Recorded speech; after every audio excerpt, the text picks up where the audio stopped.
یه چیز هیجان انگیز رو همین الان ببین.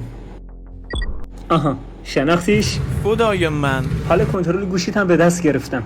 دوربینت فعال و چهرهت هم قابل مشاهده. هیچ چیزی هم روی گوشیت بالا نیومده، نه نوتیفیکیشن و نه آلارمی. یعنی حالا میتونی دوربین گوشی رو هک کنی بدون اینکه خودم هم بفهمم چه دوربین جلو باشه چه پشتی. حتی میتونیم حالتی رو فعال کنیم که هر چند ثانیه یه بار ازت عکس بگیره، فیلم دریافت کنیم از موبایلت. میتونیم موقعیت مکانیت رو در همین لحظه هر کجا که باشی شناسایی کنیم. اینم از موقعیت دقیق گوشیت که داره میگه مکانت کجاست.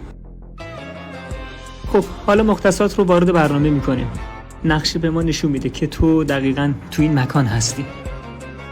میتونم مکان خوابت و محل زندگی تو بدونم، محل کارت، مکانی که به دیدار خانوادت میری، یا حتی اگه تو تعطیلات باشی. و اگه تو الان خارج از کشور باشی من به راحتی میتونم برم تو خونه‌ت. چیز شگفت انگیزش اینجاست که با وارد کردن کلمه‌ای خاص هر موقع اونو تو هر مکانی که باشی بگی شروع به ضبطش میکنیم. بیا شروع کنیم. فکر نکنن صدایی رو که همین الان دارم ضبط میکنم بشنویش. باشه چکش میکنیم الان. فکر نکنن صدایی رو که همین الان دارم ضبط میکنم بشنویش. در آور باوره تو میدونی کجام؟